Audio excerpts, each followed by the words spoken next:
एक ऐसा बच्चा जिसे स्कूल में पानी तक छूने की इजाजत नहीं थी, वही बच्चा आगे चल के पूरे भारत का संविधान लिखेगा और करोड़ों लोगों की जिंदगी बदल देगा। ये कहानी है भीमराव रामजी अंबेडकर की, एक ऐसी जिंदगी जो दर्द, संघर्ष और जीत का सबसे बड़ा उदाहरण बन गई। 14 अप्रैल 1891 में मध्य प्रदेश के मऊ में जन्मे भीमराव अंबेडकर बचपन से ही समाज की कठोर सच्चाइयों का सामना कर रहे थे। उनके पिता रामजी मालोजी सकपाल सेना में थे, लेकिन इसके बावजूद भी उनके परिवार को समाज में सम्मान नहीं मिला। स्कूल में छोटी से भीमराव को बाकी बच्चों से अलग बैठाया जाता था। उन्हें क्लास में छूने तक की मनाही थी और पानी पीने के लिए भी उन्हें किसी ऊंची जाति के बच्चे का इंतजार करना पड़ता था। ये अपमान उनके दिल में गहराई से बैठ गया, लेकिन उन्होंने इसे अपनी कमजोरी नहीं बनने दिया, बल्कि अपनी ताकत बना लिया।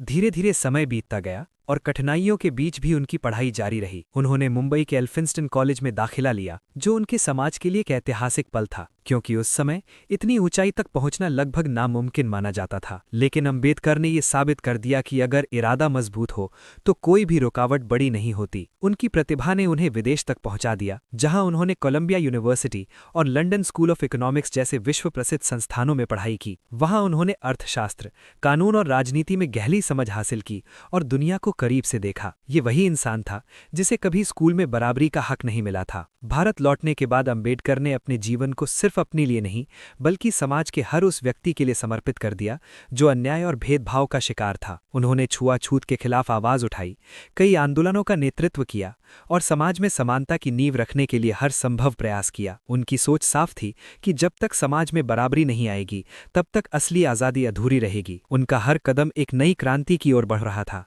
जब भारत आज़ाद हुआ तो देश को एक ऐसे नेता की जरूरत थी जो सबके अधिकारों को समझ सके, और तब अंबेडकर को देश का पहला कानून मंत्री बनाया गया। साथ ही उन्हें भारत का संविधान तैयार करने की जिम्मेदारी दी गई। ये कोई आसान काम नहीं था, लेकिन उन्होंने दिन रात मेहनत करके ऐसा संविधान बनाया जिसमें हर नागरिक को बराबरी, स्वतंत्रता और न्याय का अधिकार मिला। आज हम जो अधिकार महसूस करते हैं वो उनकी सोच और संघर्ष का ही परिणाम है। समय के साथ अंबेडकर ने यह महसूस किया कि समाज में असली बराबरी तभी आएगी जब सोच बदलेगी, और इसी कारण उन्होंने 1956 में बौद्ध धर्म अपनाया। उनका मानना था कि इंसान की पहचान उसकी जाति से नहीं, बल्कि उसके कर्मों से होनी चाहिए। ये फैसला उनके जीवन का एक बड़ा मोड़ था जो आज भी लाखों लोगों को प्रेरित करता है। 6 दिसंबर 1956 को दिल्ली में डॉक्टर भीमराव अंबेडकर ने इस दुनिया को अलविदा कह दिया, लेकिन उनका संघर्ष, उनकी सोच और उनके द्वारा बनाया गया संविधान आज भी हर भारतीय के जीवन में जिंदा है। उनकी कहानी हमें ये सिखाती है कि हालात कितने भी मुश्किल क्यों ना हो,